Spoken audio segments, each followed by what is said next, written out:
et décida de parler aux voisins. Avec l'aide de Shaoli, il trouva plusieurs voisins clés. Madame Sun était celle qui insistait le plus pour le dénoncer. « Agent, heureusement que vous êtes venu. Cela faisait un moment que nous voulions appeler. Ce que fait le vieux Liu est très étrange. » Madame Sun raconta tout ce qu'elle avait vu. Chaque matin, il rentre avec énormément de viande. Le soir, il y a toujours des bruits étranges chez lui et une odeur étrange de plus en plus forte. Je vis en dessous de chez lui, je le sais mieux que quiconque. Monsieur Qian de l'étage supérieur confirma également que c'était très étrange. Dernièrement, il est plus mystérieux et se cache quand il voit les voisins, comme s'il faisait quelque chose de louche. Le gardien Laoju donna également une piste. Toutes les nuits, il éteint la lumière très tard. Les poubelles sont très lourdes et sentent bizarre. Je m'en suis rendu compte en les ramassant. Après avoir écouté, Shaoli eut encore plus de doutes. Un vieil homme normal ne devrait pas se comporter ainsi. Que pensez-vous qu'il puisse faire? Je ne saurais pas le dire, mais ce n'est pas normal. Autant de viande et ces bruits étranges. Soit il est impliqué dans quelque chose d'illégal, soit il a un problème mental. Les autres voisins avaient des inquiétudes similaires. Nous avons peur que ce soit dangereux et que cela nous affecte tous. Shaoli comprenait l'inquiétude des voisins. Je vais tout de suite chez lui. Si j'ai besoin d'aide, veuillez collaborer. Shaoli monta au 6e étage du bâtiment 3 et se planta devant le 61. Il prit une profonde inspiration et frappa à la porte. Liu Defu,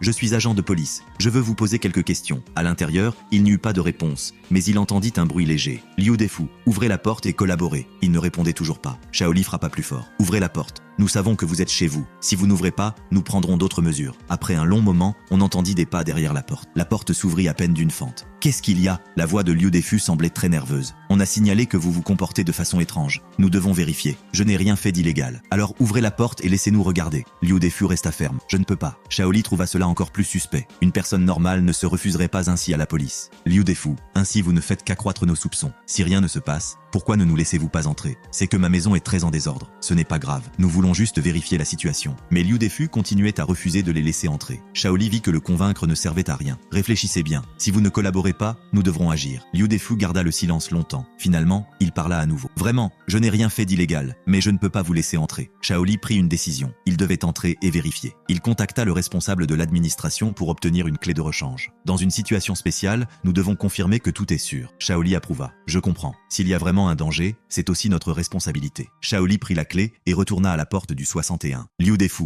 nous allons entrer. Collaborez, je vous prie. Ne faites rien de dangereux. Il ouvrit la serrure lentement. La porte resta entrouverte et des bruits se faisaient entendre à l'intérieur. Shaoli poussa la porte, entra et resta glacé. Il resta figé à l'entrée, agrippé à la poignée, les yeux écarquillés. Il avait la bouche ouverte, comme s'il avait